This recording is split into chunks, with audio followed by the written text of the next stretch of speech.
join us in the live chat at WZROnline.com/chat.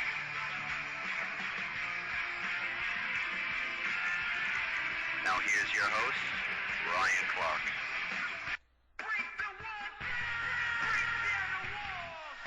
Nice. You like that? Yeah.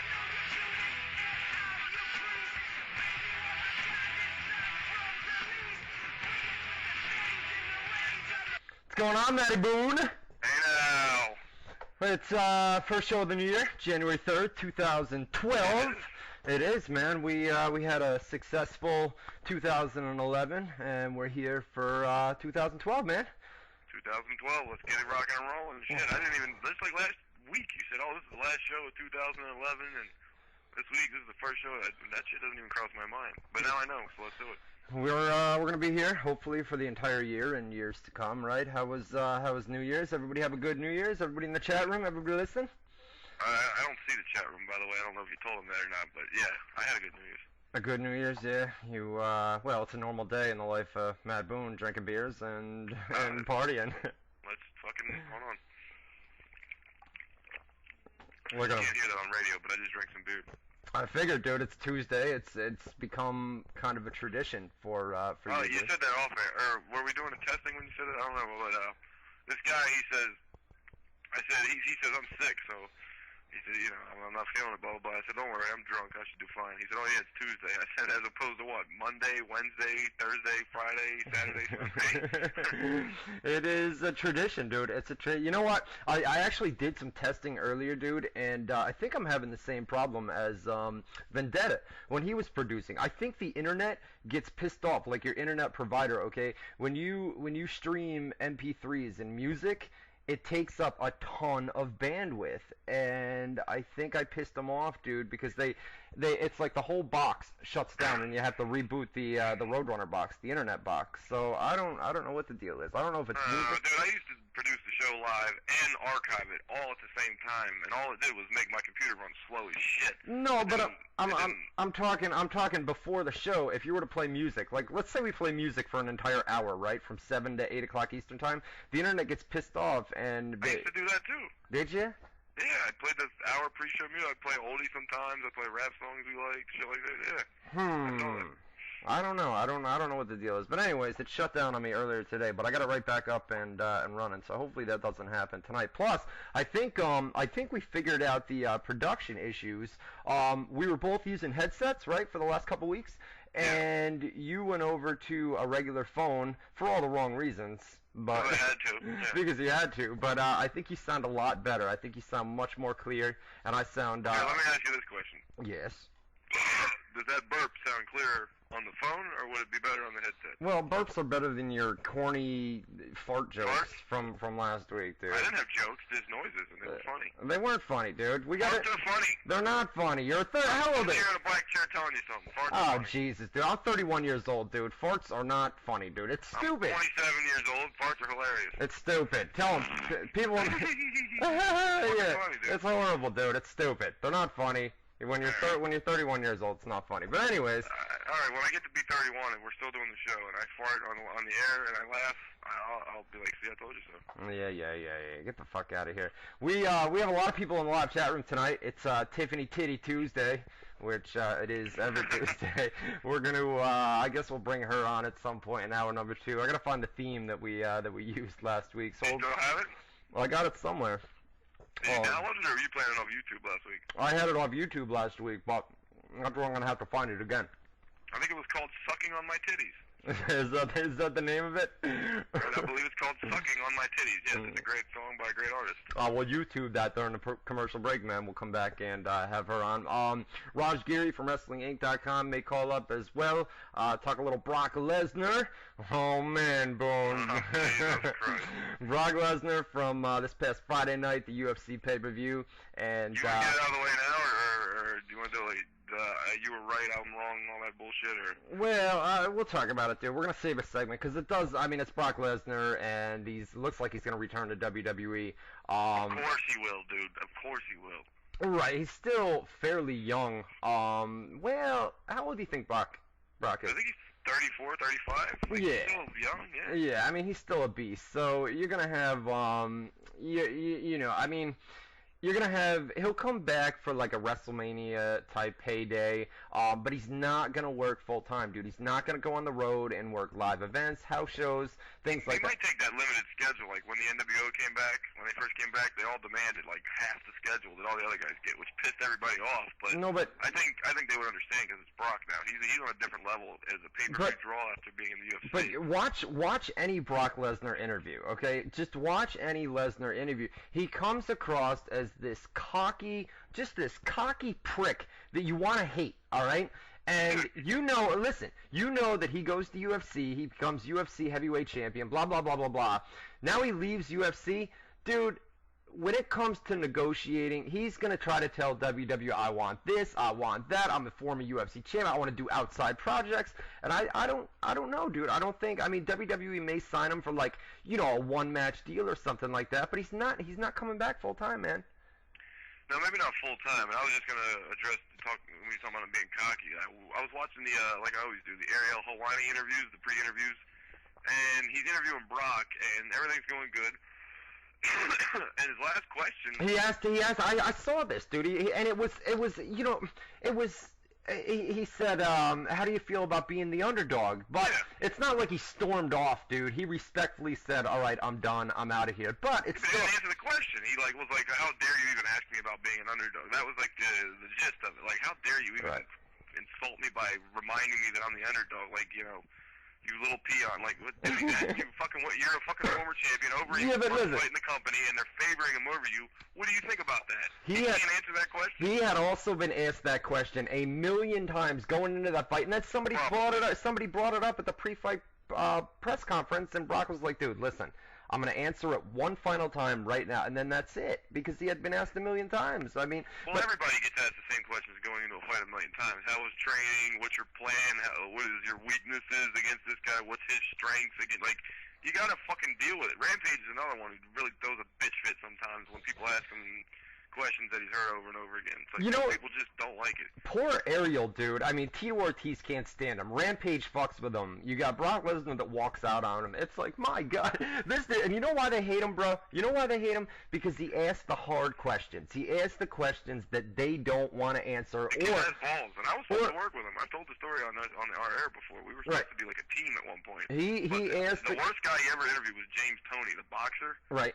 You remember that guy? That guy fucked with him so. I gotta show you those interviews when I get my computer working again. I saw him. He was. They were in a gym together, right? He interviewed him from the gym. And he completely tried taking the mic from him, and then Ariel lives by the code, just like all interviewers do. You don't take my microphone. I control the microphone, and he's very adamant about that. So when the guy tried taking it, he was like really wrestling with him and shit. Right. And Tony got pissed. Like, who you fucking think you are? Get your hand off the microphone. I'm taking it.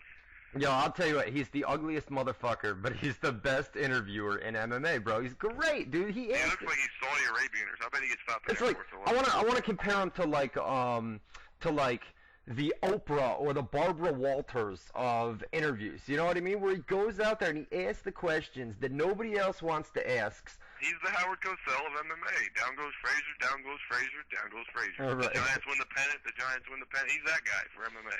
And he's a Jew. RKO in the chat room says he's a Jew, too. He happens to be Jewish. I mean, if you can't tell that by looking at his giant nose. I know. Is that offensive? Well, is Triple H Jewish? Maybe. I don't think so.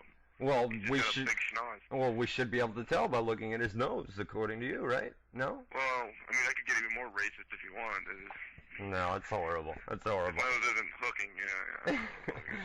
All right, get to the live chat room, guys. WZROnline.com/chat. Once again, WZROnline.com/chat. Get there. We got lots and lots of people in there tonight. We're going to get into the Brock Lesnar fight and my thoughts on, going into the fight and post-fight. Boone's thoughts. We'll see what happens. You know what I mean? We'll talk about that. And then no pay-per-views this past weekend. The next WWE pay-per-view is going to be the Royal Rumble on January 29th.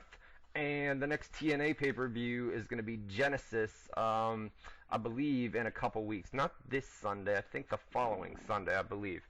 So we'll talk about that, and then live phone calls. We're gonna run down Monday Night Raw from last night as well. I know Boone, you caught bits and pieces of that, right? Yeah, bits and pieces. Bits and pieces. We'll see if Raj calls up here in a little bit. And what else? Monday Night Raw, talking about that. Chris Jericho. You guys heard the news? He's back. What'd you think of that, man?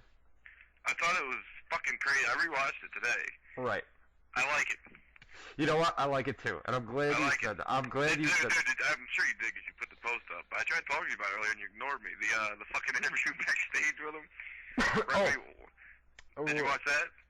What?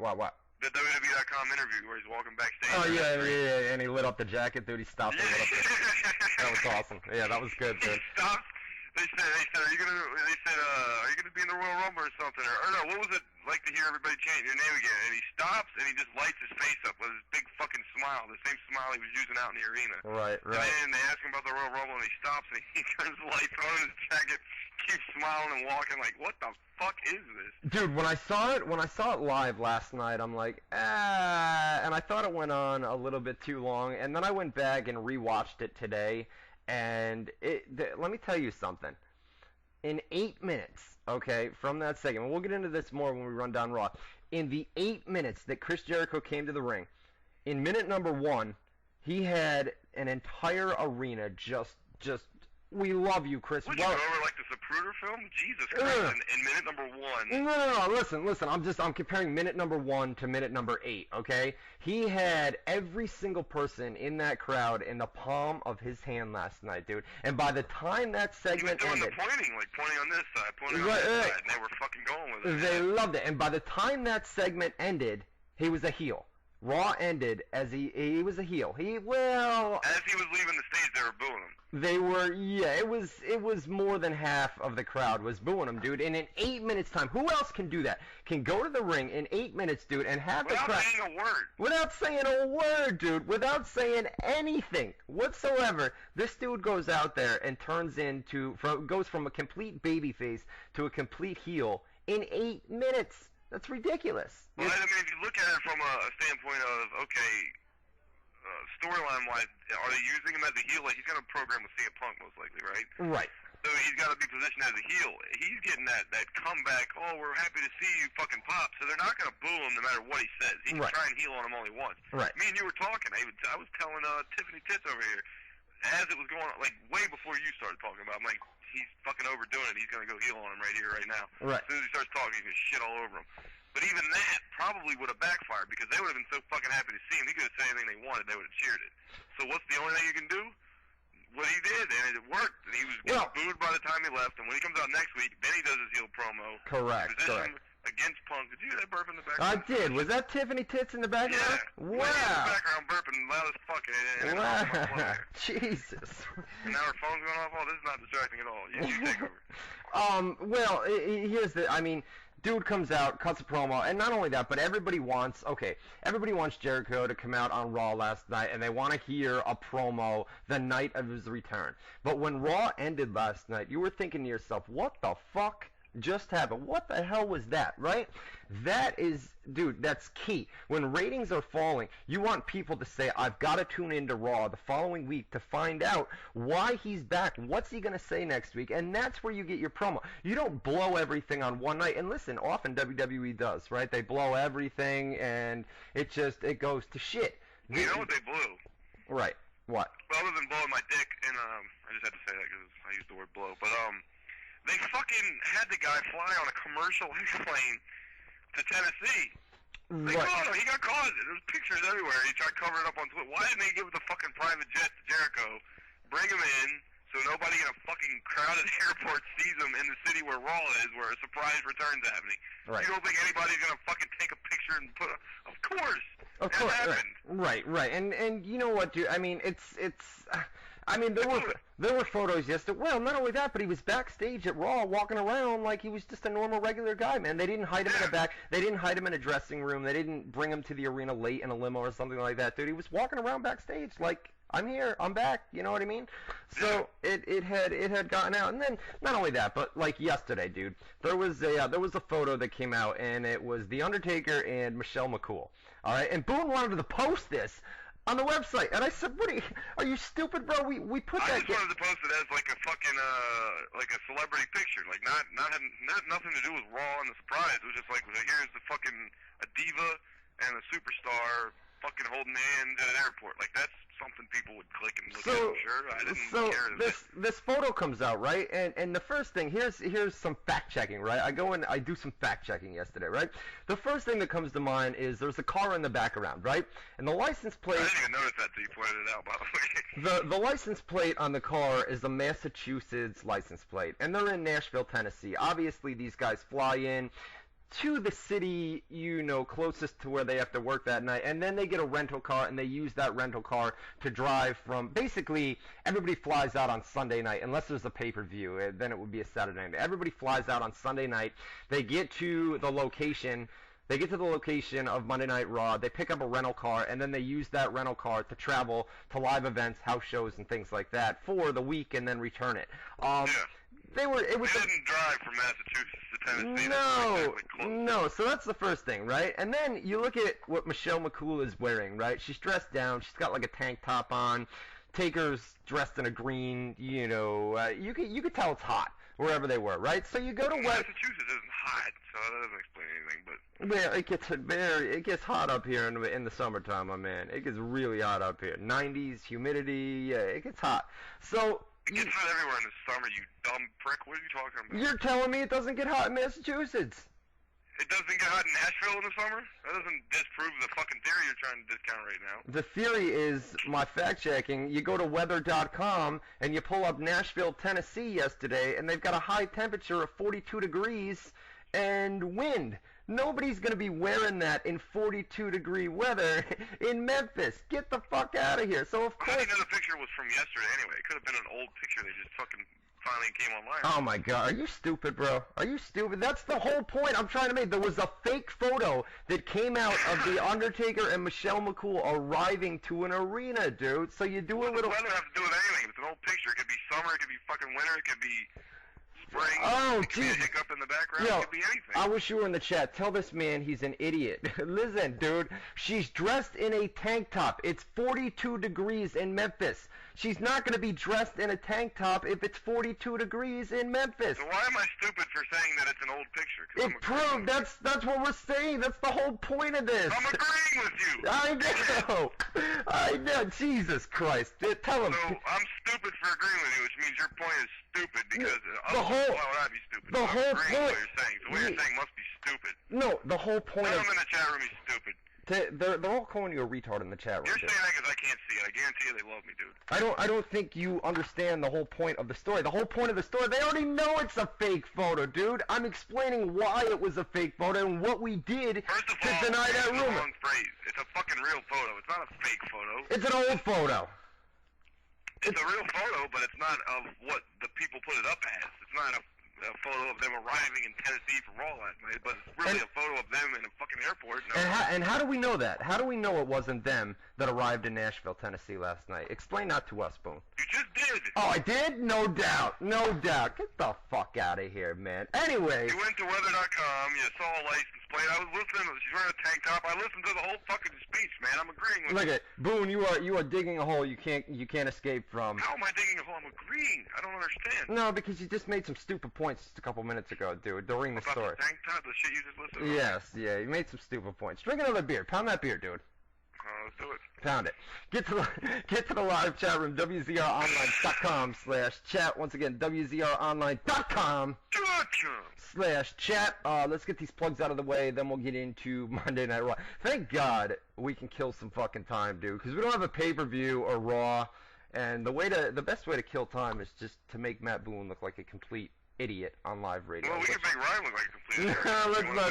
Let's not do it. Coming, but last week on this same program, I could have sworn somebody kind of agreed to give somebody a bonus in a whole week. And I didn't want to push you and piss you off, so I left it alone. I didn't say a word. A week later, still haven't heard a word about it. I don't know. Hey! That's a good one. That's a good one, buddy. What about that bonus? Let's talk about that bonus. Let's talk talk about that live on the radio. Let's you get your fucking bonus, bro. You'll get your bonus. Don't you worry about it, motherfucker. I knew if I did it in front of your people, he couldn't say no. There's no way. The people are listening. You didn't ask, bro. You didn't send me a reminder or nothing throughout the week. There was nothing. I called you about the Tiffany thing, and you brought it up, and I was like, no. I was like, I want it, but I'm not talking about that right now. I didn't want to. If I would have IM'd you and said, dude, I'm fucking busy, leave me alone, you would have got mad, so I didn't want to bug you, I left it alone. No, wait a minute, dude. Hold on a minute.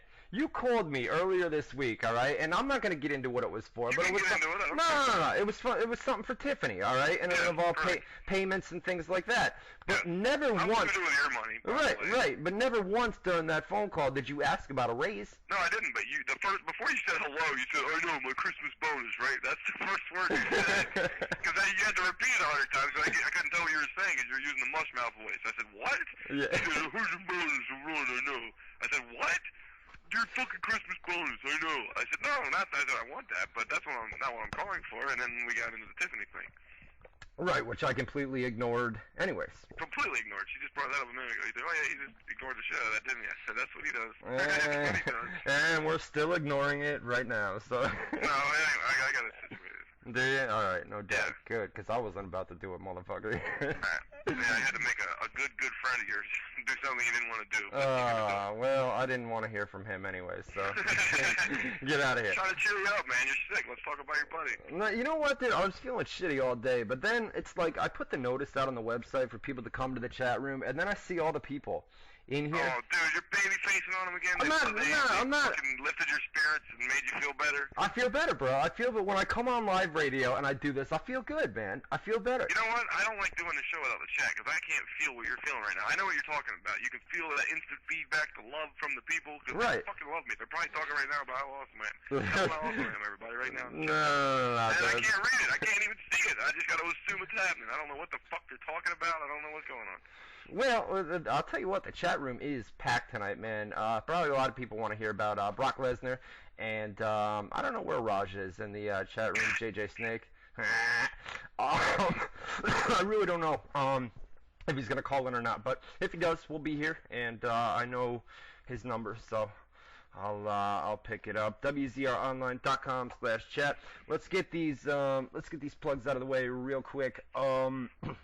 New Year's, hopefully everybody had a happy New Year. It's good to see everybody back here on Tuesday.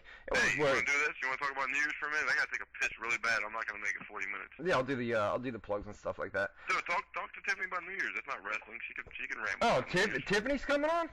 Yeah, interview her about New Year's. Well, wait a minute. I need the theme at least, dude. You ain't got to do her segment now. I got it. Take this phone away from me. I got it. Wait a minute. Here we go. Shh. Quiet. Wanted me, calling me, sucking on my titties all the time, sucking on my titties like you wanted me, calling me, sucking on my titties all the time, sucking on my titties like you wanted me, calling me, sucking on my titties all the time, sucking on my titties like you wanted me, calling me, sucking on my titties all the time, I love that shit. Sucking on my titties. Tiffany Tits. Nice. Yeah, what's going on, Tiffany Tits? How we doing? It's freaking cold. Yo, don't even talk to me about cold. Let me tell you, the high temperature in Albany, New York today was 16, 17 degrees, and it's supposed to get down to... Holy shit. Yeah, it's supposed to get down to 4 degrees tonight, which is correct. I can't even walk outside to walk the dog. It's just... Wow. Yeah. So, how was New Year's? It was fucking awesome. Yeah? I started New Year's great. Yeah, what'd you guys wind up doing? Drinking a lot of beers, doing a lot of other stuff? Actually, I didn't drink too much, which is surprising for me.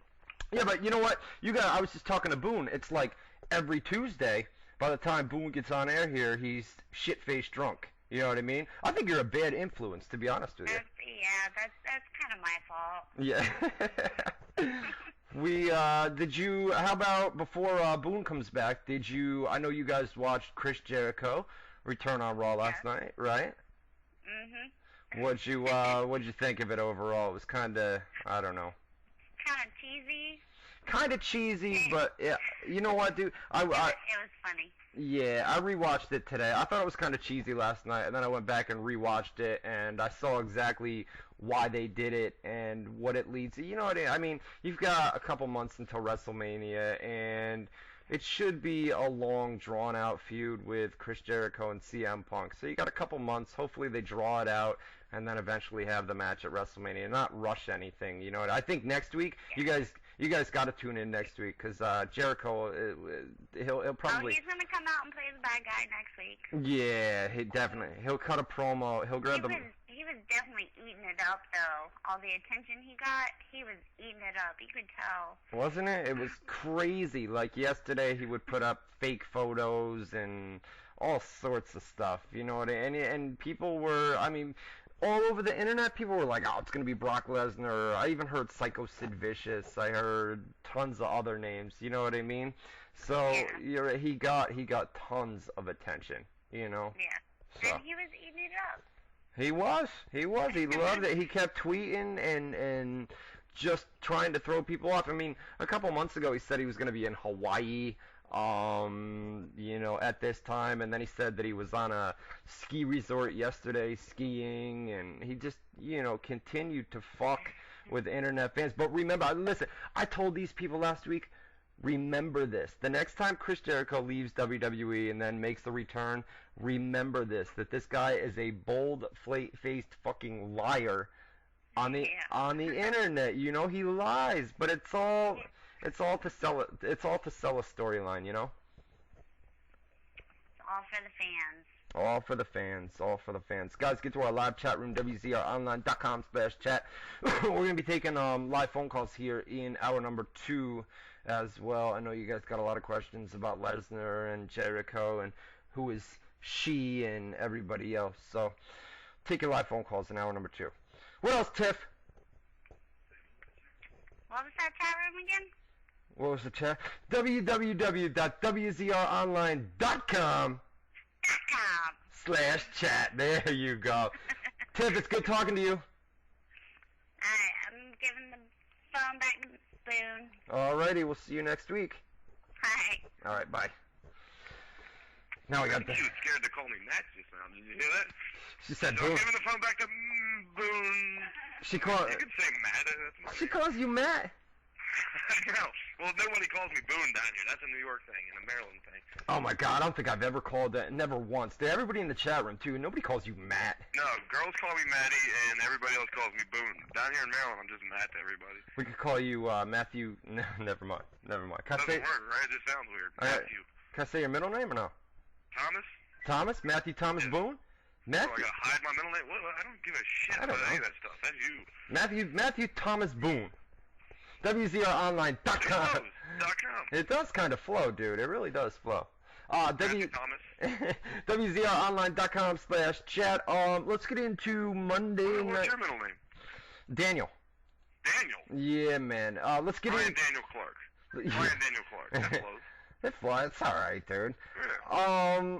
Let's get into Monday Night Raw from last night. Hopefully, we're gonna have SmackDown spoilers for you guys here in just a little bit as well. So, how much of Monday Night Raw did you see last Not night? a lot. I saw the opening shit with Cena and Kane, bits and pieces of that. I saw the main event was like a 6-man tag. I saw a Punk Ziggler match, not all of it, and then I saw the Jericho thing. Misfit1 in the chat room says he was there last night. He was live at Raw in Memphis, Tennessee last night. You It should was call up. you should call up. Call us up. What is it? Misfit1 in the chat room. Call us up right now. So Raw kicked off. Dude, you know what? I hate producing this show because on the bottom you've got so much shit that is up here. You know? I don't know. I don't know what it looks like, but it It's sounds just bad. a bunch of tabs on the bottom. Get the fuck out of here. Anyways, so the show starts with a John Cena promo. You knew that obviously Chris Jericho wasn't going to come out first. They've been hyping this up for a couple weeks, and they want ratings, you know, especially in recent weeks. You know, it's in recent weeks you have that trend where hour number 1 you draw, you know, a 3.0 rating, and then in hour number 2 it drops, which is never what you want. Let's see if this is him. Caller, you're live on WZR. What's going on? up? This is Misfit 1. Hey, what's going on, man? How was Raw last night? Well, it was pretty sucky besides the last couple matches. Yeah, how was the reaction for Chris Jericho when Like, how was the reaction? Like, how did it start and then how did it end? Like, how was the change in the reaction from the audience the entire time he was out there? Well, like you guys said, like when he came out, we went berserkers nuts. But from WZR, I already knew he was coming back. But anyway, right? it kind of changed when he said nothing. Crowd went crazy. You know, it seemed like when he first came out, everybody was on the bandwagon. Even when he was doing the pointing to separate sides of the arena, even when he was doing the pointing and stuff, it seemed like people were still with him. But as soon as he dropped the microphone, that was it. And especially when he hit it up to the ramp, people just said, "Man, he's a heel." And people were going nuts because we were like, "What did we just pay for?" He said nothing the whole entire time. That's what I was going to say. I don't think they realized he was being a heel. I think it was more of, wait a minute, he's not going to cut a promo? Like, what the fuck? We pay hundreds of dollars for these tickets and we don't get these... Go ahead. Well, let me ask you one. No, that's all right. Let me ask you one other question. Before we run down Monday Night Raw. The reaction for John Cena. Would you say it was half and half, or was it more boos than cheers? I mean, you could hear the more grown-up audience booing, but there are more cheers and boos there. Was there? All right, no doubt. See, I feel like thanks for the call, by the way, Misfit from the chat room. Well, listen, dude. I mean, the reaction for Cena, it's different, but it was interesting last night. Okay, where when they come to the Northeast, Cena's going to get booed out of the building, and even on TV last night, it sounded like there were more boos than there were cheers. And when they aired a video package from last week, right? And it ended with "Let's go Cena, Cena sucks." And if you listen close enough, you could tell everybody that was saying "Let's go Cena" are little kids and girls, right? And as that kept airing last night to open Raw, I'm thinking this is all kids and this is girls. You know what else I got to talk about, man? I went to the TNA live event last Thursday. Here in Albany. I don't know if I should bring that up. No, I put the photo up there. Dude. Okay. I need to talk about that at some point during this show. If you've never, no. If you've never, picture with Jeff Hardy in the ring, you marked out. No, we did it because Roman was there, man. We took the kid into the ring, but no, if you've never been to a TNA live event, I'm telling you, even if you don't like TNA, I mean, you've got to like some of the things that TNA does. Maybe not all of them, but some of the things. I mean, there's good and bad on every show. You know, you get the good and bad on Raw and good and bad on Impact. But go to a TNA live event. Just go. It is the most fan-friendly event that... More than Ring of Honor? Oh, much more than Ring of Honor. I mean, ROH is your standard. Ring of Honor, before the event airs, dude, they'll put some people in the audience. They'll do autograph signings and things like that. But TNA was so open to the fans, dude. I'll run it down later. If you like run it down compared to the old company, I would say Ring of Honor is like the old ECW. It is. TNA is like the old WCW. And then that train of thought, it would seem like being at an ROH show, the crowd would be more fucking enthusiastic. But you're saying otherwise. No, I'm just talking fan-friendly. I mean, your crowd was... They cater to the fans, what you're saying. They cater to the fans, exactly. Wait, how did that happen? How did it come about that you got in the ring and took a fucking picture with him? Because you work for the website, or... Let me run it down later. I'm gonna let's get through Monday Night Raw, and then I'll talk about it. Don West was out there doing a bunch of stuff, but he still works for TNA? Yeah, he does. I didn't even know that. all the merchandising and things like that. So Monday Night Raw starts last night, right? John Cena comes out and basically wishes everybody a Happy New Year. Says they chanted "You suck" or "You suck" something. I don't know. Cena said he's gonna make some changes in 2011, and I thought this was, where if they wanted to change him heel a month or two from now, right before WrestleMania, they could always go back to this promo where Cena says, "I'm going to make some changes in 2012." And although he didn't say, I'm going to turn against every blah, blah, blah, blah, they could go back to that promo. I feel like if he does a heel turn, they're going to go back to that promo where he'll bring that up. Yeah, for the video packages, and he'll say, "You know what? I told you on the first Raw of 2012 that I was going to make some changes in 2012, and you guys want to backstab me, blah, blah, blah, blah, blah. This is one of my changes. But it wouldn't come, it wouldn't come now. Obviously, they're going to continue this storyline where, last night he said he's never going to give up on the fans and the people. It was the same Cena promo that we've seen week after week after week where... Well, I had to ask you about it because I actually had it muted during that segment. But, I was looking at it every once in a while, and, they kept panning to the crowd of, all negative shit, like Cena sucks signs, and I hate Cena shirts, or Cena sucks shirts, I hate Cena signs, and it was like Kane, I was trying to understand it while it was muted because I was listening to music with Tiffany the Tits. Right. And I'm like, what's going on here? And I'm trying to figure it out without hearing it. And it looked like Kane was trying to get everybody to boo Cena is what I assumed was going on, but I'm not sure. So you got to tell me what the hell happened there. Well, Kane's voice, Cena cut this promo. It was the same Cena promo. I'm all about the people. You guys pay your hard-earned money to come here and see us, blah, blah, blah, blah, blah. He says, there's not a better feeling to be in front of all these fans. It was the same... Two great fans, did he say that at any point? Right, and it was, and then he made the corny jokes to go along with it. You know what I mean? And was he corny in the sense that he said hey, I was sick before Raw tonight, and then I got here in the building, and all you fans made me feel better. Was he that way or? That's a fucking good one, buddy. So Cena continues to cut the same old shit promo that we've seen, right? And then Kane's voice appeared and said that Cena can hold off the inevitable. Ooh, that's a tough one. That's a big one, man. But eventually he's going to come to terms and embrace the hate. And he said that that's going to happen tonight. So basically... So he is trying to get people to... He wants Cena to, hate the people.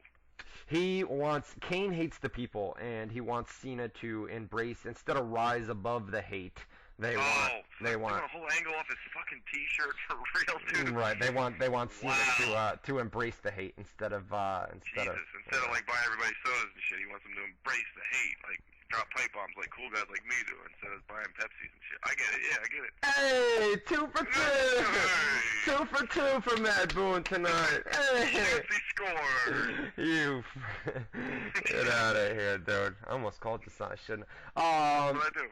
Daniel Bryan. What, are you gonna call me the N-word? No, I don't use the N-word. Come on, dude, get out of here. Yeah, that's right, you don't use the N-word. Daniel Bryan defeated Cody Rhodes. This was good for what it was. I actually saw a good bit of that. You're gonna remind me of stuff because it was muted, but I kept turning and looking at the screen, and I saw a good bit of that match. Can I ask you something? Yes. Are you yelling into the phone? I'm projecting my voice because I'm afraid you made it sound like I'm low when the callers call in. You're kinda. I got a headset on, dude, and you're kinda. My eardrums hurt, dude. Oh, I'm sorry. You're a cocksucker, man. You are a cocksucker. Come on, man. Is that better? That hurts, man. That hurt my ears. I apologize. You're hurting my ears. The sound of your voice is already fucking bad enough, dude. And then he's screaming. I got a great voice. Don't say that. You don't have a great voice, dude. Anyways, so Daniel Bryan, Cody Rhodes. Yes, what was up with Daniel Bryan's over-the-top celebration after the match, dude? He just went nuts. I was wondering the same thing, yeah. Right? Ran around the ring, dude. I won. It was like, dude, what the fuck? It was the night of cheesy cornball shit, like what Jericho's saying and that. It was weird. I don't know what was going on in that building. Well, speaking of cornball shit, dude, John Laurinaitis is backstage with The Miz, right? And he tells Miz, what you did to R-Truth was unprofessional. And then he plays a video from a couple weeks ago before Truth got suspended for the wellness policy violation, where Miz had attacked him first, and then R-Truth came and responded, right? So Laurinaitis winds up telling him you're going to face Sheamus later tonight on Raw, and Miz storms off, and he's all pissed off, and he doesn't want to be called, he doesn't want to be a sitting duck, is what he said. And then R-Truth comes up from behind and says, makes a fucking chicken thing, and says, quack, quack. That's a duck. It's a duck. Man, you're right. That's a chicken. Well, ducks don't do the, do they? Ducks don't do the... They go whack, whack, whack, whack, whack. Yeah, that's a duck. No, okay. Buck, buck, buck. Listen, man, take your arms. I'm doing this right now, by the way. It's quick. Yeah, the chicken dance. The chicken thing, dude. So, why did he do that? Yeah. All right. All right, dude. So why was he?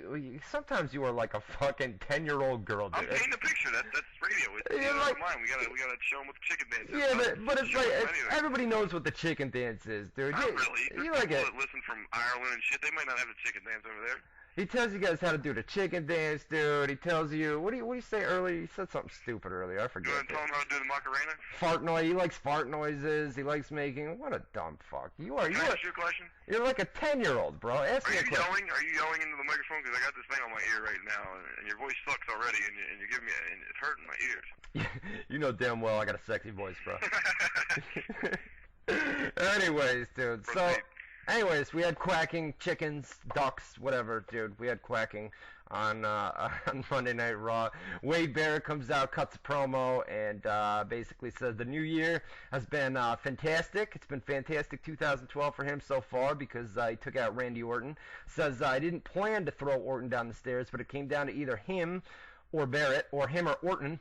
And he said he's looking forward to winning the Royal Rumble and going on to main event WrestleMania. That brings out Santino. Santino cuts him off, and Santino's awesome, man. But that's a guy like you We can't. kept it on mute, I believe. You remember when Santino was out with the snake arm and that whole thing, and the fucking big ugly guy that you said looked hideous and shit? Right. And the guy was being, I'm talking to Tiffany the Tits right now, and the guy kept doing the hand thing with the snake and shit, and she was like, what the fuck is he doing? We were watching, she was like, I was trying to explain to her, I was like, no, you gotta understand, Santino's the man, he's fucking funny as shit, like, he's just a goofball, but that's his job, and he does it good, and it was funny. You're gonna make fun of me for this, but no gimmicks needed. And the chat room says you guys are almost as funny as Mad TV. I've heard of Mad TV, but what is it, dude? That was Artie Lang's show, remember? Artie Lang was on Mad TV. This is like Saturday Night Live, but it's Mad TV. I know. I don't want to hear it in the chat room. Listen, I know. I watched Saturday Night Live, and I knew it was similar to Mad TV, but I've never. Show, yeah. So it's a ripoff. Somebody in the chat room. It's a rip-off of Saturday Night Live, correct. It's a ripoff. So anyway, who are the actors? They had Artie Lang, they had let me do it, that guy, they had, let me tell you something, like that fucking Asian woman, there was a bunch of characters that were familiar from there. Like Stone Cold Steve Austin went on there, and that big fat guy, Will Sasso, does a good Stone Cold impression. He did Stone Cold in front of Stone Cold once. He said, what? You know, they did the what's back and forth. There was a bunch of stuff. I've never, to be honest with you, I check out Saturday Night Live every once in a while, but I've never seen Mad TV. Can't say I've seen it. Artie, that's where Artie came from. That's how Howard Stern found him. Stop yelling in my ear, motherfucker! I'm Jeez. not yelling at this point. Now I'm talking normal. I gotta put your volume down or something. There's I nothing I know. can do. We're gonna move the headset or something, dude. Let's do that. My right eardrum hurts. I'm not lying. I'm holding into the right ear as well, and you're yelling a lot as well. But I'm just dealing with it because I'm not a sissy ass bitch. Continue. Oh. What? No. I was just gonna no-sell you and go back in the Raw. That's what I'm gonna do. The Bellas were backstage, fighting like normal, bickering backstage, and Miz comes up and asks if they've seen R-Truth, and they said no, but we've seen Little Jimmy, and a lot of Little Jimmy references throughout Monday Night Raw last night. So you know that's not going anywhere, right? There were tons and tons of those. There was the match between Sheamus and The Miz. It didn't really take place. Sheamus just beat up on The Miz. Oh, come on, dude. Are you serious? I gotta do it. I need a cigarette. Wait a minute. So That's Tiffany doing it on the other side of the room. I was trying to make it less loud, but I guess it didn't make it different. no, that's horrible. She tried. What are you saying? Tell Tiffany to She said I tried to move. Hey, say it again. I tried to move as far away as possible. It's not a very big room, dude, Yeah. so there's no... I can't do it. I tried to move away as far as possible. She Oh, sounds dude, like, you know who does a great impression of her? she sounds like a rat or a mouse or something, dude. Oh, that's bad. Don't tell her I said that. Don't tell her. I don't have to tell her. I'm pretty sure she can hear you, because when she was on, I could hear you from the other end of the room, so... Whoops. What did he say you sound like just now? Did you catch it? I'm not telling you that. All right, but, Tiffany, you sound like a mouse. Said. But my sister does a great impression of Tiffany. I got it on video too. I got to show you sometime. There's two versions of Tiffany you got to do: her regular talking, and then when she's it's gonna sound mean right in front of her face, but when she does like a cutesy voice. Well, I think she brings the cutesy voice on. She does the cutesy voice on the air. Yeah, that's the She cutesy does. voice. I can tell. Yeah. You know what I mean? That's not how she talks for real. That's her cutesy voice. That's her fake. Her fake. She's gonna kick the shit out of me. I should have waited until after the break to do it again. No, that's her fake. I want the WZR Radio fans to like me, so I'm gonna put on this fake little voice like. Well, I told her because we analyzed her segment last week and it didn't go that great, right? I thought tonight was a little bit better, quite honestly, from what I heard. No, tonight was. Listen, tonight was better. She was it really better? Okay, cool. No, it was. I set her up for the chat room. I said, ask him what the chat room was again, and then say .com. Like I set that up for her. We need to work on it a little bit. But I think, listen, this is week number 2. All right, last week I'll let her off the hook for last week. All right, last week sucked. Let's be honest, man. But it was bad. Yeah. It was bad. It was horrible. She even said that after we went off the air. You told me she said that it was. Yeah, she was bitching about it for a while afterwards. You're right, that it was pretty bad. So anyways, we gave her week 2. She was much better this week, and I think as we go on, listen, people. You know what I think it is? I think it's nerves, because like we're so used to it. We're very calm and collected. She last week was building it, and like she had a friend over here too. Like she went in the other room so she wasn't distracted. Remember, I had like a whole audience. We did applause and all that shit. Right. So I told them to like get out of my fucking room so I could concentrate.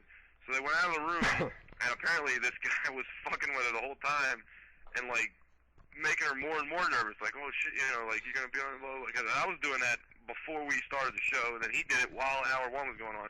So she had all this pressure, and she told me she felt it. She was really fucking nervous. Plus, she was drunk.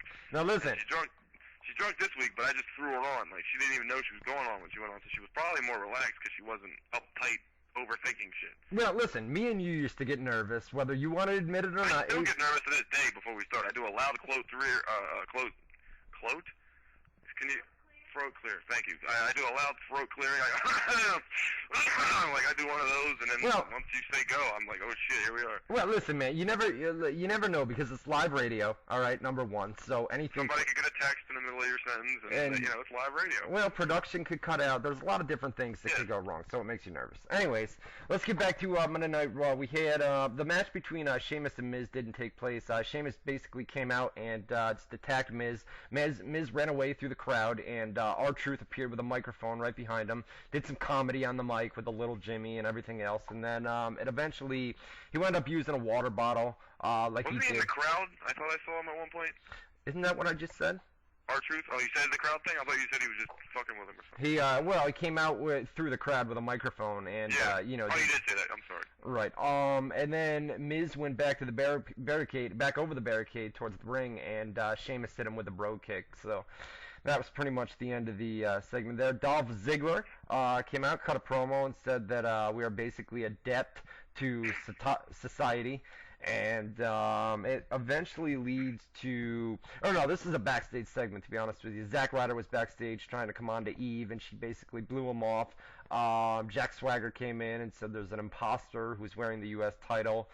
Ryder had no idea what that meant. Did he say there was an imposter, or did he say there was an imposter? Which one did he say? An imposter. An imposter, okay. What did I say? Imposter. Because he's got a list, dude. I'm making fun of his list. Went right over the top of my head. Sorry. Yes, it did. Dolph Ziggler defeated CM Punk by countout. This was pretty good for what it lasted. I mean, CM Punk got offense early, and then Ziggler basically took over, and then at the end of the match, I think CM Punk, it wasn't the GTS, the Anaconda Vice, and made him tap out. What's the CM Punk? What's the next pay-per-view? Rumble or Chamber? Rumble. It's the Rumble, right? What's CM Punk's match going to be? Do we know? Is it going to be Jericho, or are they going to wait and do that at the next one? They announced it on Raw. It's going to be Ziggler and Punk, right? CM Punk versus Dolph Ziggler, and John Laurinaitis is going to be the special guest referee for that match. Okay, there we go. And then so there was Johnny Ace in a striped shirt. Something like that, and then in a backstage segment, Punk said, "If you try to screw me over, I'm gonna take you out, or I'll beat you up, or something like that." You know what I mean? Yeah. We had the Divas match, dude. It was the Bella Twins beat Kelly and Eve Torres. To be honest with you, I didn't see any of that. And then we had the Chris Jericho return to WWE. At first, they aired the vignette of the boy and the girl, and then the camera started shaking. What does that have to do with anything, by the way? Well, you know what? I thought you're talking about the girl? The video. what the fuck does the video have to do with Jericho and his return? Like, it doesn't. It would have made sense if it was Undertaker because it was creepy, weird shit. But Jericho, like, how does that fit? I don't understand. But we'll find out next week. I would guess. Do you think? Let me ask you this. I thought the girl, and I've been saying all along, I thought the girl in the video, the she that they were talking about, I thought that was kind of to throw you off. You know what I mean? She was there to basically hype this up. But then it came out last night. WWE.com put an article up, and they referenced the girl and the she, and who is she? So it looks like the girl is. It looks like the girl is going to be coming in. And then, it dawned on me that we just saw Stephanie McMahon. There were some photos. Right, but she was training.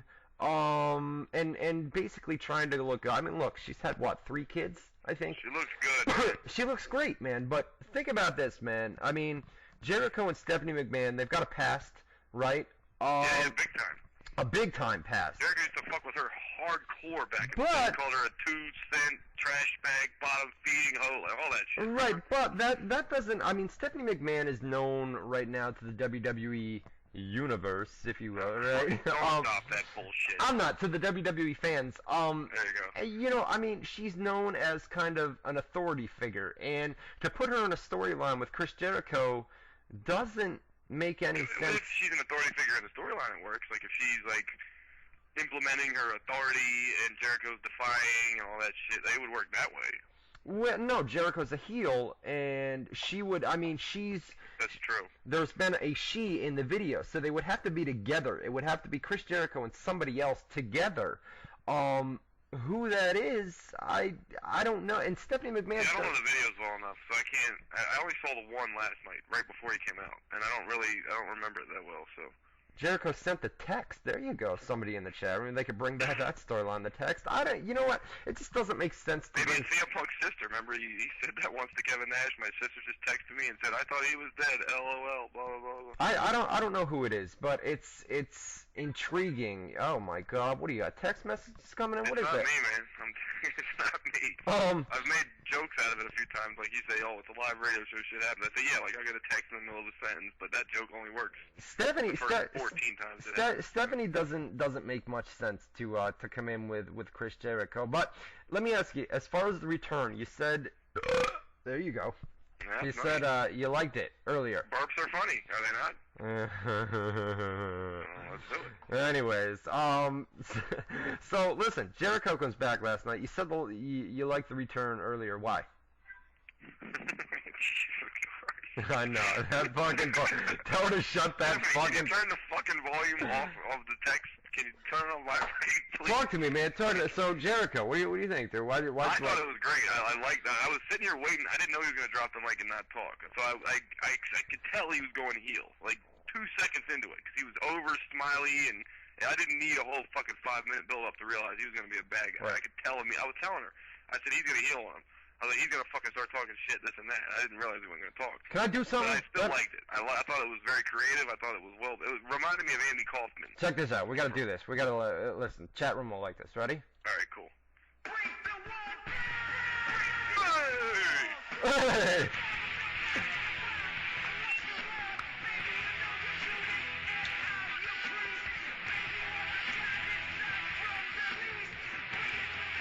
Got a picture of goofy ass lit up jacket. You gotta love the theme, dude. The theme is awesome, dude. Tell me that theme isn't great. I missed the countdown. My brother Mike was I had him watch the segment today when I rewatched it on YouTube. Right.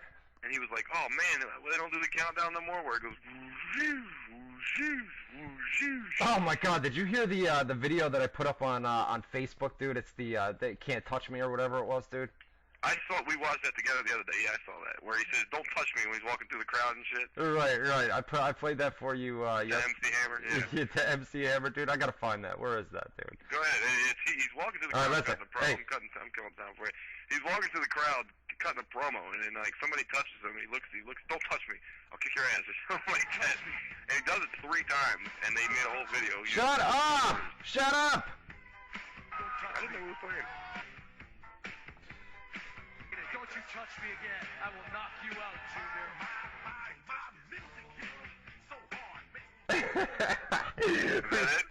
remember that shit, dude, from MC Hammer days? Oh my god, dude. Oh my god, dude, with the baggy pants, Right. skipping tippy toes, dancing shit. I remember all that. Yeah, he says, "Don't touch me, don't touch me." I watched the video too of him beating the shit out of some fan outside of Canada. Remember that? All right. Oh my god. Yeah. Well, we put that. That was a big story on the I website. had never seen. Was it really? I never heard of that. I was like, is Yeah. it real or did they fucking make this up? This video. No, that one he was really playing up the heel gimmick, man, and With the especially. Shawn Michaels angle and all that. I missed all of that where he hit his wife and all that shit. I heard it was Right. so good. Oh my god. And people just flipped out in the parking lot, and Jericho came after the one guy and just popped him, man. It was crazy. Don't you like how I can play sound clips, dude? I love that. That's awesome. I love it, dude. Isn't it? I wish I could play it because I'd sit here and play farts the whole time you're talking. But I yeah, know, I I'll know. just let you do it.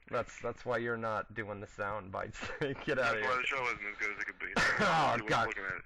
Come on, man. This show is great. You know it. Everybody knows it, man. We're good, Come on, man. Let's do it. You know, I had to fart earlier and I couldn't do it because Tiffany was here. I was gonna put the phone right up on there and do it, but What do you mean? You won't fart in front of Tiffany? no, I can't fart in front of Tiffany. Really? Get out of here, dude. Could you fart in front of a girl, dude? It's not good. Well, if I had known her for long enough, dude. I mean, I would try to hide it. I wouldn't do it on purpose, dude. I would walk out of the Yeah. room, dude, and, you know, let it go. You take a shit, you go to the other bathroom, you don't go to the one. You gotta set parameters. All right, listen. We got one more thing to talk about. Why'd you like Chris Jericho's return? I mean, what do you? I just liked it because it was over the top, cheesy, smiley. I told you it reminded me of Andy Kaufman. It was very sticky, but it was funny, and it was different. It was different. That's what it boils down to. It wasn't the same old shit. It wasn't a typical return that you like. Oh, here he is. Everybody loves him. Here's a cool promo. It was different. It was cool. Yeah, and not only that, but I was, you know, when you went to the bathroom earlier, I mean, Chris Jericho, I mean, you've got, what, 3 months until WrestleMania, longer than that, 4 months, so it's got to be a slow build, so you can't have him return, do the promo, do everything last night. You build it up, and you know what, dude, people come back the following week, and they're interested to hear what Jericho is going to say next week, and they know you're going to get that promo next week. So people are going to tune in to hear He why. might not, man. You don't know. Jericho's creative. He might do some other funky shit next week too. You never know. It'll be entertaining no matter what it is. It's Jericho. You can rest assured that you'll enjoy whatever his segment is. Same Well, CM Punk. Well, and not only that, dude, I can't wait for the CM Punk Jericho promo segments. Oh my God! When they're going back and forth, that's gonna be fucking great. I'll watch those shows. You can believe that. We're gonna get Matt Boone back into pro wrestling for a little bit. They're gonna get me back into pro wrestling. Correct. Right. And then listen, last night's main event, dude. It was John Cena, Zack Ryder, and Big Show defeated the team of Mark Henry and Jack Swagger. Kane was advertised to be on their team, but didn't appear until the end of the match. Basically, what happened here? I mean, Cena came back. Ryder was getting beat down. Tagged in John Cena. Cena comes back, does this 5-knuckle shuffle, the FU, the Cena slam, whatever. The 5. What do people call it? The 5 moves of doom or You whatever. know what a 5-knuckle shuffle is, by the way? What it means? In real life? Yes. 5-knuckle shuffle looks like a punch to the face. That sounds like a punch to the face. No. No? It's jerking off. A 5-knuckle shuffle? It's jerking off. 5-knuckle shuffle. Picture 5 knuckles of your dick and then you're shuffling. No, it's not. That's Is it? exactly what it means. Google it during the break. I promise you that's what it means. No, everybody in the chat says that too. I had no That's idea. what it means, yes. Are you I serious? can't believe in a PG era that he's got a fucking main move that's called the 5-knuckle shuffle still. I had He no has i- little kids doing the gesture with him and shit. I had no idea that the 5-knuckle shuffle was a fucking masturbating sign. Yes, it's a masturbation reference. Correct. I've never heard that until you I just brought thought you that didn't up. know. That's why I brought it up. I was like, I bet he doesn't even know what that means. But yeah. Well, and then you've got the FU too, dude, which basically Yeah, means they FU. changed to the attitude adjustment, though. It's not the FU. You still call it the FU, but it's the attitude adjustment now. The attitude adjustment, but they've got, well, somebody in WWE probably doesn't know what 5-knuckle shuffle means. Like, come on, I had no idea. I had no idea. I thought it was common knowledge, but I figured you didn't know. How do you know? Somebody in the chat. Viper Pun Orton wants to know how you know. How did I know? You do a lot of that? It's a common expression. People have said it before. Like, oh, you doing playing pocket pool there? Like, there's a bunch of them. You do a lot of 5-knuckle shuffling down there in Florida? Do I jerk off a lot? Yes, absolutely. Come on, man. Come on, man.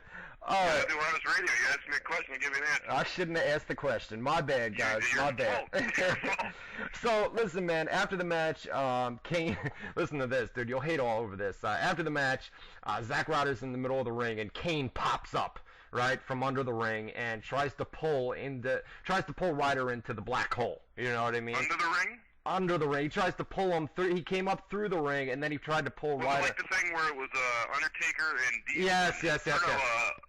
Brett and was it Brett and Diesel? And an Undertaker came up through the ring. Through the tried to yank him underneath it. Tried to yank him underneath it, and Cena grabbed his hand and pulled him away, and that was that. That's how it was a. Let me ask you this: did he break through the canvas? Is that how he came up through under the ring? He broke through the canvas, came up. Okay, yeah. So I've seen that before. Right, and then tried to pull Ryder in, and Cena grabbed his arm and saved him, and that's how Raw ended. It was kind of a corny Wow, ending so cheesy. It was a cornball show all the way around, huh? It was a pretty cornball show. The Chris Jericho return, I mean, I know a lot of people wanted more, but we explained the reasons why they did what they did, and I don't know, Give me a school letter grade. What do we got, top to bottom? Oh, man, probably a C-. C minus. People in the chat, C-. Even with Jericho's return, the big build up, C minus, barely average. Yeah, C-, man, C-. I don't know, a lot of D's in the chat room, some D's, a lot of D's. I hate that I can't see the chat room right now. That really fucking bugs me. Some B's. We got some B's and a lot of D's. You know what I mean? I wish I could see the B's. Hey, we gotta go to commercial break. I guess I'll play Chris Jericho for you during the break, right? It's appropriate. Or what's up? Nah, no Lesnar. I don't have Lesnar up. Otherwise I'd do it. We'll put Jericho on again for you guys during the break. I got one if you want. Dun dun dun dun dun dun dun dun dun dun dun dun dun dun dun. Dun, dun, dun. Dun, dun, dun, dun, dun, dun, dun. All right, good. The 10-year-old Matt Boone, folks. The 10-year-old Matt Boone. I'm doing it for you. You act like a 10-year-old sometimes. We're out of here. We're taking a commercial. We're not out of here. We're coming back for another hour. But we will come back after the break. See, people in the chat room call you you're such a fucking moron. Anyways, you're listening to WZR Radio with Matt Boone and Ryan Clark. We'll be back right after this. We're back, WZR Radio. Gone. We're back, WZR Radio, for our numero dos here on WZROnline.com. Let me get the plugs out of the way because we never did that. In hour number one, the official website. I have to load my show file, man. Okay. I was gonna say you did a billion plugs an hour. What are you talking about? Well, I don't like to plug. I mean, we do the chat plugs and stuff like that, but I don't like to do it. all the websites and shit. Right. We got the official website, the official home of WZR Radio is WZROnline.com. I'm coming back to that in just 1 second. WZROnline.com. We're on Twitter and Facebook as well. You go to Facebook.com, do a search in the top bar for WZR Army, and you can get us on Twitter as well. I'm on Twitter too. Go to twitter.com/RyanClarkWZR or Facebook.com/RyanClarkWZR, and that's not a news feed. That's my actual account where I post and interact and stuff like that. So get there, Facebook.com/RyanClarkWZR for that, and then all the Twitter and Facebook links you can go to WZROnline.com, and they're all right there on the top navigation bar. What? I was going to say, not all of them. There's one more plug you got to throw in there, and it's Facebook.com. You search for Tiffany the Tits. Oh, that's right. Facebook.com, do a search for Tiffany the Tits. Tons of pictures, too, and they're mostly breast-friendly, so she did it for the fans. So there you go. The Tits on Facebook. I'm gonna put a link up on my Facebook page and link people, WZR Radio listeners who want to add her as well. So I'll put that up after we go off the air here. She'll talk to all you guys, too, so hit her up. There you go. Tiffany the Tits. Search Facebook. So there you go. She's such a giver. She did it for the people. She really called herself Tiffany the Tits. Put a bunch of fucking titty pictures up. We sat there looking through her pictures on Facebook, and she said, "Ooh, by this one, like all her titty pictures." And I was like, "Yeah, that's a good one. That's a good one." I guarantee you, when we go off the air here tonight, she's got like 100 new friend requests. She'll be fucking bombarded, dude. She has no idea what's coming. She thinks it'll be fun, but you're gonna have to deal with all these jerk offs saying dumb shit to you on Facebook. Oh yeah, it's coming. It's out there now, dude. It's out there. They're coming. It's gonna happen. So before we get into live phone calls, I know a lot of people got questions, I got questions, too, comments. So do your thing. Well, what's the question? My question is about the second radio show you were talking about. Are we still doing this? What's the update? You usually tell me on the air what we're doing about work shit. So what's going on? I would like to do one, man. I definitely like to do one.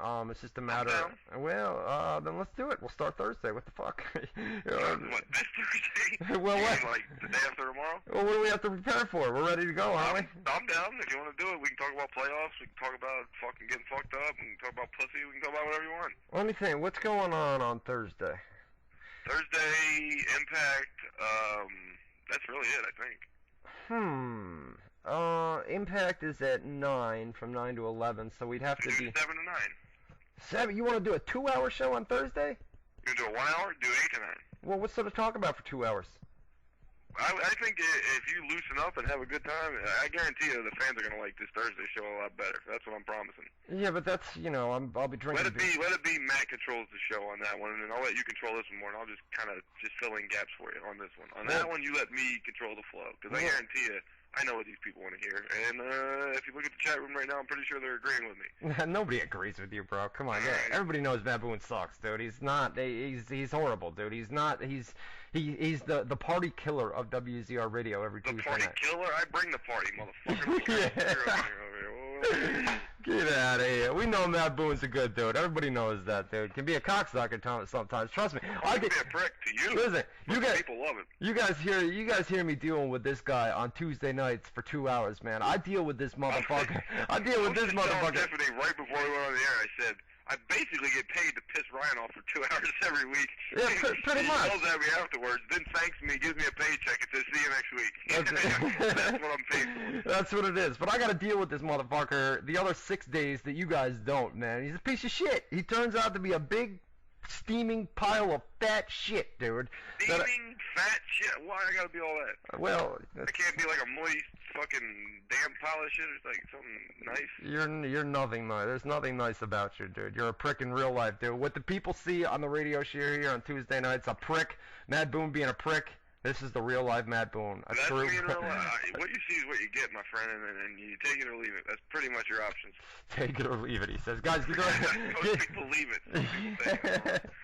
Well, we got a fan base, dude, so they're coming back. WZROnline.com/chat. Once again, WZROnline.com.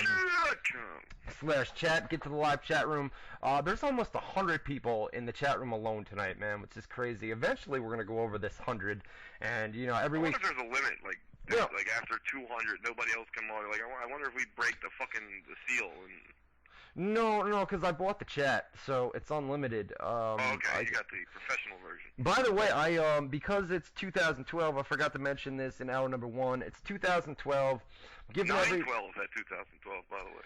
There you go. I'm giving everybody a fresh start. I know sometimes the mods in the chat room, they ban you, and you guys email me, why was I banned, blah, blah, blah, blah. I don't know if the mods are sensitive or what's going on, but listen, I unbanned everybody going into 2012. So if you're listening, you've never been able to get to the chat room, you can come back, and we'll start fresh in 2012. You gotta give people second chances, you know what I mean? Dude, I don't like this over mod. I hate that shit. If they're flooding and spamming, ban them. Other than that, I don't care if they're saying the fucking N-word. I don't care if they're saying the C-word. It's great that there's certain words you can just list one letter and like the F word. Like, people know exactly what word it is. No, listen. I'll tell you right now. Well, the F word could be fuck word. I don't know what Boone's talking about. But listen, if somebody uses the N-word in the chat room, you're gonna get banned. And if I see it, no. That's a big deal. No, I understand it's offensive, but Boone, come on, man, come on. If I see the N-word in the chat room, you're getting banned because it's not a word that should be used. But if it's just cuss words, you know what? I think it depends on how you use the word. No, I listen. I'm not. Really, that's a no. That's a kill one right there. That one just isn't allowed. It's not, dude. It's not. Come on, man. You're gonna get. There's really no polite way to use it. You're right. there's absolute. I mean, listen, dude. There's other ways that you can go about it. So I'm not gonna have that, dude. So if I see it in the chat room, you're gonna get banned. But any other, cuss words and things like. Listen, we come on here. We cuss on the live radio. So you're not gonna get banned for that in the chat room. But listen, everybody's got a clear slate. It's 2012, and we're starting fresh. So don't piss off the mods. Be cool. Just chat, talk wrestling. You know what I'm saying, dude? And everything will be cool. So. Start on a clean slate tonight. let's get We into. haven't talked about UFC 141 either, by the way. I was just gonna say, let's get into Okay. UFC 141 from this past Friday night, man. What'd you think? First of all, it's weird that it was Friday. I don't think they did a good job of promoting that it was Friday. I just said it was Friday.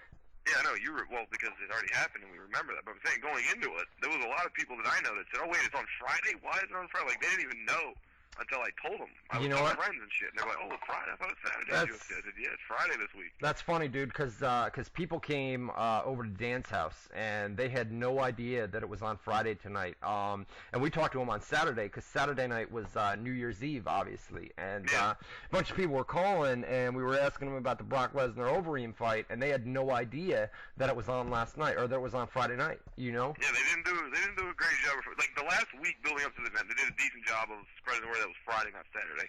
But they need to do that for the whole build. And I don't think they did a good job of getting that across. But as far as the event itself, I thought the event was great. I thought that Diaz Cerrone, because I think Tiffany the Tits was on last week talking about it, she's got a crush on Cowboy Cerrone. And I kept telling her, Diaz is going to fuck your boy up. You have no idea what's coming. Because she really thought he was going to win because he was cuter. She had Cerrone? That doesn't mean anything. He's going to get his ass kicked. And I took glee in rubbing in her face while it was happening. She got quite mad. Yeah, Diaz just picked him apart, man, with punches, dude. It was basically a stand-up fight, and that's how. All Cerrone had was in leg sweeps. He kept tripping him down, but that was it. It wasn't any damage or anything. Right, and they had, going into the fight, they were not fans of each other. I mean, so many things happened. Cerrone walked into a room that Diaz was in or something, and Diaz got all pissed off.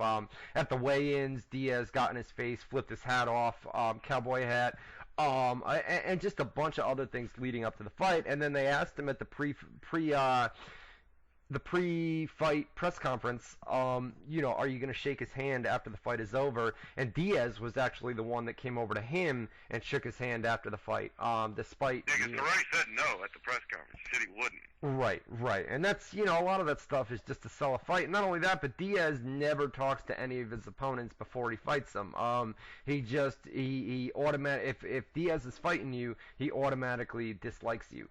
He doesn't want to know from you. Yeah, he's like, we're not going to be friends. Like, we're going to be friends and I got to hit you? Like, that doesn't work. Right. And another thing was, like, during the stare down, during the fight, right after it was done, Cerrone flips him off, right? Mm-hmm. All right, so then the fight goes on. 2 rounds are done. Diaz is clearly kicking his ass. And before the 3rd round, right when they're standing on each side of the fence, are you ready? Are you ready? Diaz double birds him right back. Like, fuck you, motherfucker. I'm kicking your ass, you know? Right, it was right. Beautiful. Yeah, that was a really good fight, man. I guess we'll talk about that and then the main event, man. Because, John Fitch actually lost. That was shocking. I was surprised about that. Really surprised that John Fitch He lost was that pretty fight. much a consensus number 2 welterweight, right under GSP. They just couldn't give him the fight because GSP's already kicked his ass really bad. He goes out and he fights Johnny Hendricks, a good wrestler with strong punches and a 1-loss record. And he just hasn't been given a lot of opportunities. So this was his first chance at a big fight, and he knocked out the number 2 welterweight in 12 seconds. So you can pretty much bet your ass you're going to see more Johnny Hendricks, and GSP might be seeing him soon. Yeah, Johnny Hendricks really made a name for himself in that fight on Friday night. And then, I'll tell you, man, the main event. Let's talk about this, man. I've been saying, and I'm not trying to gloat here, but... Gloat. You got the right. You called it. I've been saying, when Brock Lesnar first came into WWE, I was pretty much with everybody else, and I said, this guy is a force, man. I mean, look at the size of this dude. If he lands a punch, this dude is going to fuck people up. No doubt about it. And then I saw, as fights went on, I said, you know what? Lesnar can't take a punch, man. He's got a weak chin. He can't take shots, and I didn't really know how weak his body was, but he can't take shots, and, He clearly doesn't like getting hit. You can tell that when he gets, there's 2 ways you can react to a punch. You can get pissed off that the guy hit you, and you can fucking hit him back, or you can cower away from it and be afraid of it. He cowers away and gets afraid. He's so used to being the alpha male, the dominant, toughest guy in the room, that when somebody stands up to him and is trying to kick his ass, he's like, oh, what the fuck is this? Like, he doesn't know how to handle it. If he can't overwhelm you and just smother you immediately, he doesn't know how to react. You can clearly see it when you watch him fight. You saw it in the Cain Velasquez fight. You saw it in the Shane Carwin fight. He just got lucky that Carwin gasped in between rounds. And you saw it in the Overeem fight. The guy does not like getting hit. He can't take it.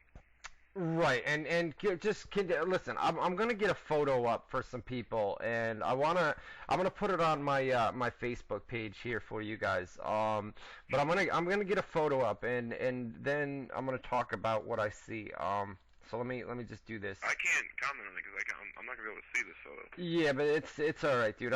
For the people in the chat room, just so they know what I'm talking about when I bring this up. But other than that, dude, just continue on while I put this photo up. All right, he's about to show you a photo, I'm assuming, of Brock Lesnar. I have no idea what he's talking about right now because I can't see what he sees, but he's about to share a photo. He wants your comments. He's going to put it up, and, shit, you got to tell him what you think. Thoughts on the fight, man. Thoughts on the fight. So, Lesnar, obviously, is going back to WWE.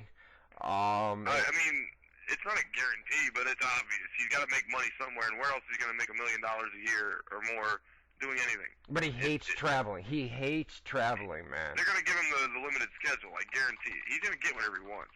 If he wants to come back, they want to do the Undertaker-Brock Lesnar WrestleMania match. They're going to build it off the interview that Ariel Helwani did. They're going to get the rights to that clip because UFC doesn't know what Ariel Helwani and MMA Fighting does, and AOL Sports.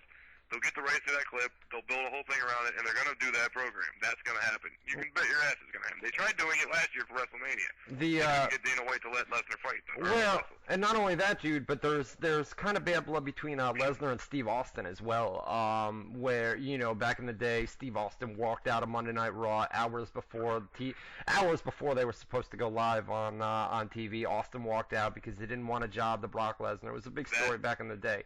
But they may do that match as well. Lesnar. Well, there was more build to that. It was Austin left for that blah blah blah, and Lesnar recently said in an interview if he came back to WWE, the one guy he would want to wrestle is Austin. He said Paul Heyman was actually interviewing him for the WWE 12 video game that he was a part of.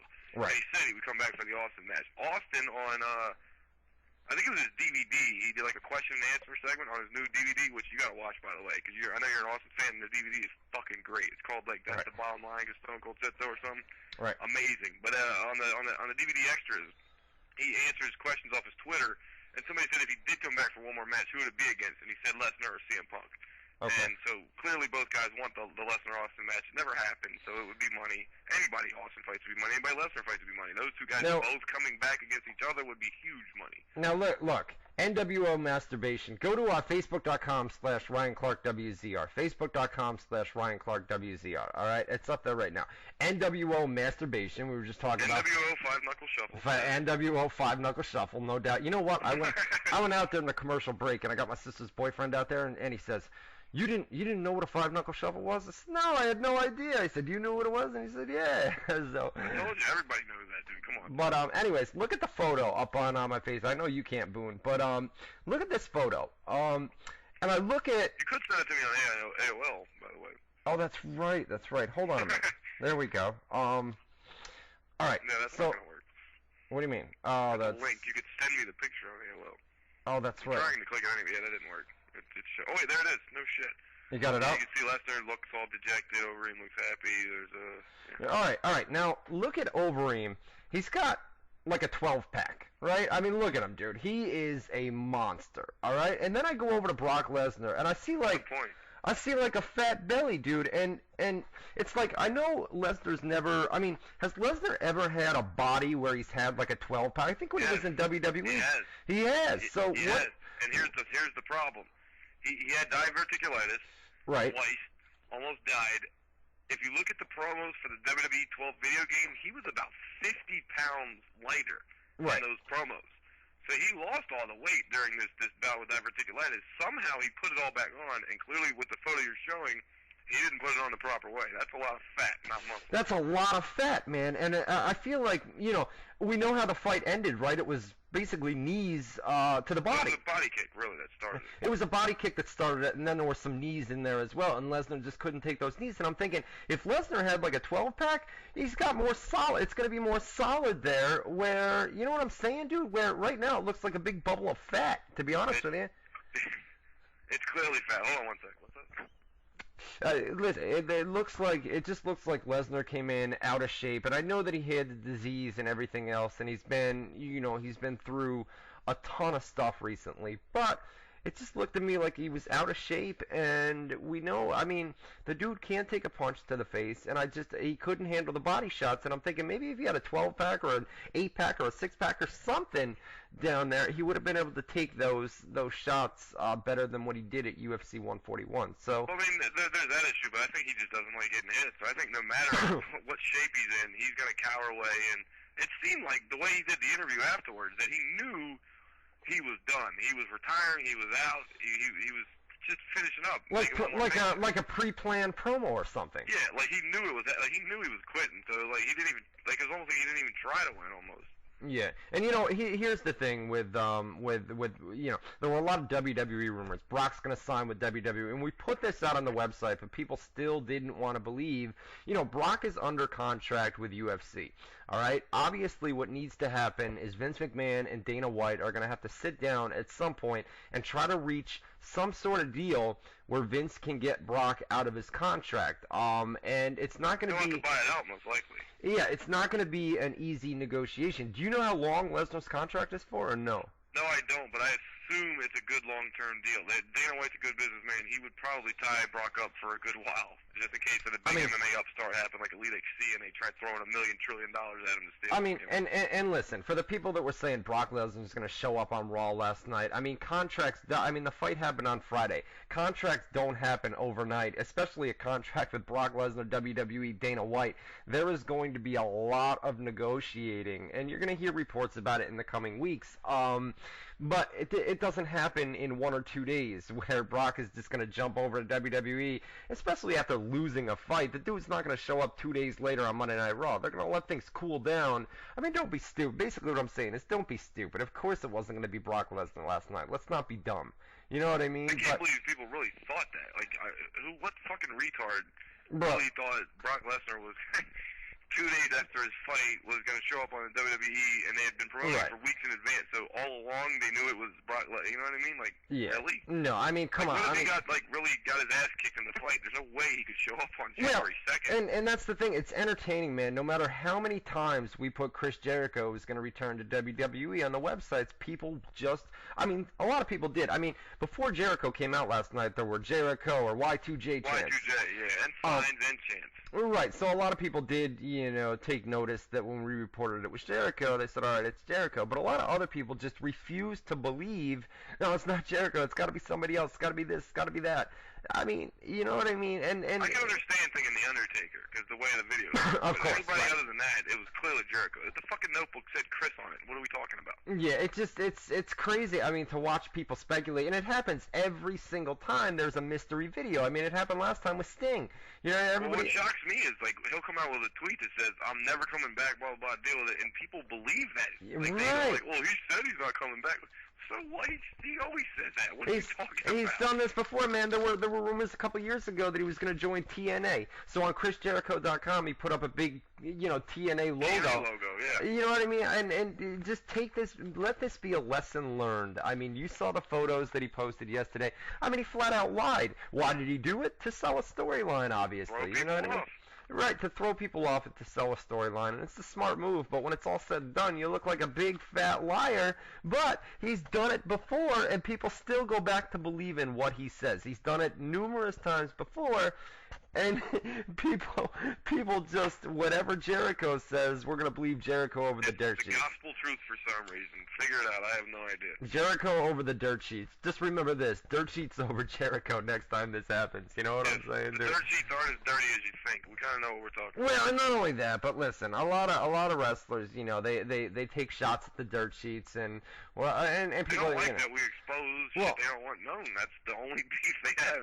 Well, as soon as they get fired from WWE, they come kiss our ass. It's the same story every time. Dude, as soon as anybody is released from WWE, we get emails. We're all they got. That's it. Please post my booking email address. Yes. Please post this. Please post that. Blah blah blah. Can I interview you, or can you interview me for money? Right. but here's the thing. You know what? It was Jericho last night. I guarantee you that if it wasn't Jericho last night, holy shit, my inbox this morning would have been filled up. Dumbass, oh my God. Stupid.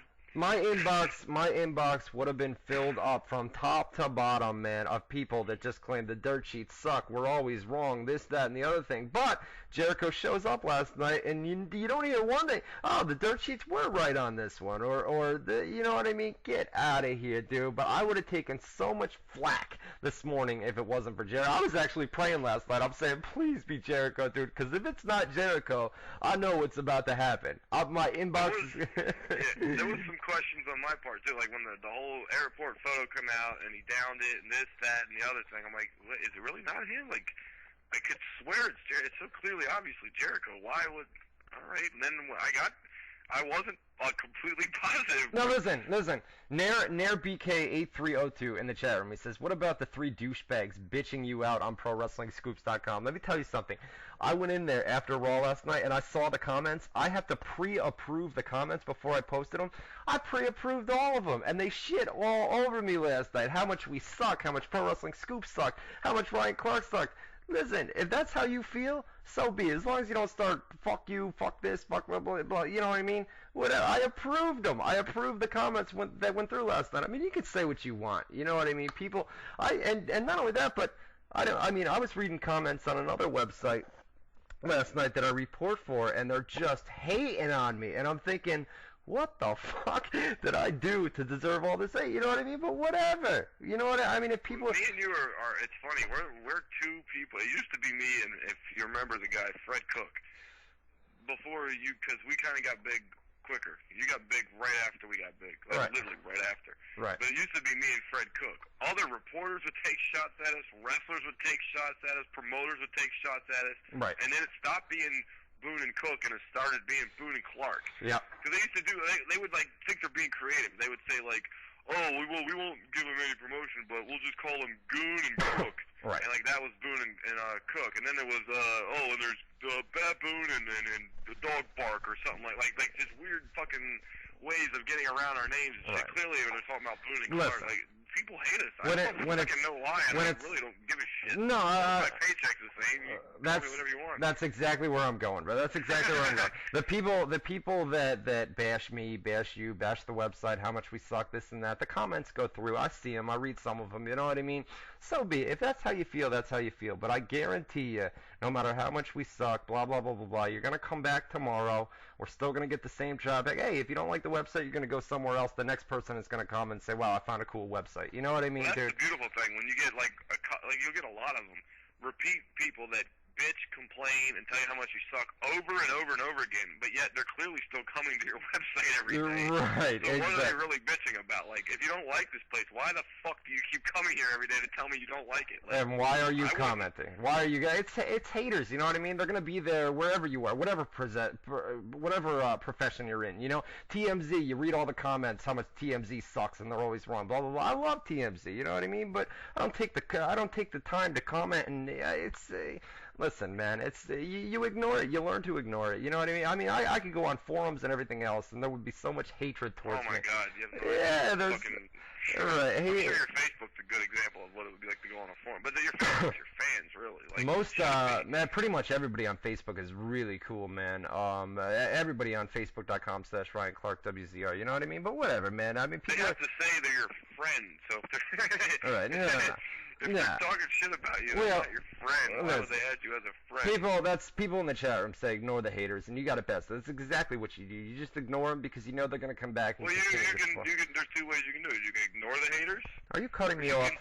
Or you can rise above the hate and buy them Pepsis and shit. Yeah. Also, I had a question. Isn't Mick Foley back in WWE, or am I crazy? He's back in WWE. Where the hell has he been? He'll be used. You know, listen, man. I told you a couple weeks ago. Santa Claus and the Easter Bunny, and that's it. Like, there are people, man. There are people in WWE, Triple H being one of them, that are not fans of Mick Foley. You know what I mean, dude? That's stupid. I'm telling you, with Jericho back, The Rock coming back, CM Punk's on fire. They got Kane, which is different and unique. Undertaker will be coming back soon. We got a caller on the air with a shitty reception. And you throw Mick Foley in the mix. That together will bring people back. Like, it'll be a whole bunch of shit. They're like, oh, I got to turn back in. There's shit going on in wrestling. Right. Caller, you're live on WZR Radio. What's going on?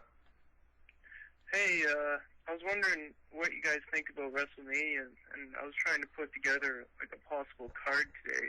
and it seems like there's just too many wrestlers to try to get on one card.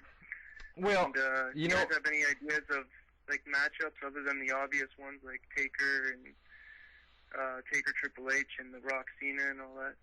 Right. Well, you would have Taker, Triple H, you'd have The Rock, Cena, you would have Chris Jericho and CM Punk would be the top 3 matches on the card. And then as far as Triple H, Taker. As far as the undercard goes for WrestleMania, I mean, listen, we're 4 months away from the pay-per-view. You've got. Where do you see Randy Orton fitting in? Well, if he comes back at the Royal Rumble, they could have Orton win the Royal Rumble. If not there, they could do something at Elimination Chamber. Do Randy Orton, Daniel Bryan, and keep the title on Bryan all the way to WrestleMania? I don't think Bryan has the title until WrestleMania. I mean, they're doing Bryan versus Big Show at the TV tapings tonight. But I don't think he holds the title until WrestleMania. They could do Cody Rhodes versus Goldust. Listen, you're 4 months away. Obviously, they're not. I mean, you're going to be concerned right now with the top matches on WrestleMania, the top 3 or 4 matches, which we just ran down. But other than that, it's going to have to fall into place. I mean, you've got the Royal Rumble, you've got Elimination Chamber, you've got all these pay-per-views and Raw TV tapings, SmackDown TV tapings before WrestleMania. So Money in the Bank as well. So, well, they could do Money in the Bank at WrestleMania, but I don't believe it's going to happen. They like to keep that on pay-per-view because they've got the all Money in the Bank pay-per-view now. But, I mean, the undercard match is just way too early to tell with the undercard matches. We only have one open phone line, guys, so if you're calling up, just we'll try to get to each and every one of you guys. Just keep calling back if nobody's on the line, and we'll try to get to all of you guys. Caller, you're live on WZR Radio. What's going on? What's up, guys? How's it going? It's going good. How are you? I'm doing all right. I just want to know, do you guys agree with Jim Cornette when he said that WWE is in trouble when Vince McMahon dies? Ooh, that's a good question. Did you see that? I didn't see that, but I've heard people have always speculated on that. I hate the static in my ear right now, but people have always speculated on what happens with the company when Vince is not at the head of it. Because no matter who the writers are, no matter who the creative team is, no matter who the agents are, the bookers, and no matter who any of these people are, everything goes by Vince's desk. He checks it or X's it, and that's that. And when he's not, and he's been that way since 83, 84. When he's not in charge of everything anymore, what's the change? Like, how drastic of a change will it be? I've heard Stephanie thinks like he thinks and works like he works and is business like he's business. I've heard Triple H kind of has the same. But really, I mean, they're not the same thing. It's going to be different. It'll just be a matter of how different and how much will it affect business. I put this on Facebook, and it's crazy that you just said that. I put it up on Facebook, I think it was last week, where, like Boone just said, the WWE creative team writes TV for one man and one man only, and that man's Vince McMahon. WWE creative, everything, they know going into Raw that we have to write TV for what Vince McMahon wants. If we don't, Vince McMahon is going to change the entire script, and we'll start from scratch. We'll have to redo our whole job. The last so nights we just they rewrite or they write TV specifically for Vince McMahon. And then I think the WWE creative team gets a lot of unfair criticism where people say fire the creative team. It's not necessarily the creative team. Of course, they come up with random ideas and shoot them around. But everything clears Vince. And it just seems... It's simple. If the show is something you like, you got to give Vince credit. If there's something you didn't like, you got to blame Vince. He's the guy that approves or denies everything before he's the guy. And the problem with Vince is I feel like Vince is going to be on his deathbed writing TV, man. I just don't feel like he's going to give it up, man. He'll never retire, dude. Come on. Right. He's going to groom people to take over once his time is up, but he's not going to retire. Vince is crazy, man. Old school in the chat. Vince is nuts, and he really is, man. He's crazy. But think about this. I feel like Vince McMahon isn't with the times. I feel like he's stuck in the 70s or the 80s. That was the other point I was going to make. There's two trains of thought you can have. Okay, Vince is dead. He's not in control. Somebody else is in control. Who gives a fuck who it is? Let's call it Triple H. Let's call it Stephanie McMahon. Whoever you want. They can be more in touch with what the real wrestling fans want, and like people like me and you and our listeners could enjoy the show way more because they're doing what we want and they're finally giving us what we're asking for. But does that cater to the casual fan, which makes up a lot of their business, their merchandise? When's the last time you bought a WWE T-shirt? that makes up their video, all that shit. Like, Right. Are they gonna appease that audience? Right. I mean, I haven't bought a shirt in years, dude. But I feel like Triple H and Stephanie McMahon are going to be the two people that take over that company when Vince gives it up. And I feel like Triple H is way more with the times. You don't think Vince. he's a doofus? Well, he's kind of goofy, dude, but he's more with the times, dude. And it took Vince this long to deal with Twitter and YouTube and everything else, man. They just started doing the YouTube stuff and Twitter about a year or two ago. It took them that long, man. And it feels like when Triple H takes over, he's not gonna want to ruin what Vince McMahon did, but I feel like he's more with the times, and I think, it'll make for a better product. I don't think WWE dies. WWE is going to be around forever. You just got to, you got to have TV deals and things like that to make it as popular as it is, but I don't know. It's a publicly traded company is the other thing, too. How much are the investors going to back the company if Vince isn't at the helm? Right. Well, that's true too. That's true, and that happens with any business where a major figurehead such as Vince, or whether it be Verizon wireless phones or a major. Who's that guy that died earlier this year? I'm sure Apple's stock went down a little bit. Oh, it went down big time. It went down big time, obviously, because he was the head guy in charge for so many years. Yeah. Caller, you're live on WZR Radio. What's going on? Hey, to ask you a question. Who's the architect of the Attitude Era? Wasn't it Vince McMahon? Who's the what of the Attitude Era? Who's the main creator of the Attitude? I can't do it. Trying to do an impression? You do what you want. I'm sorry, dude. I couldn't understand you. I'm taking the next call. Let me take the next one. Caller, you're live on WZR Radio.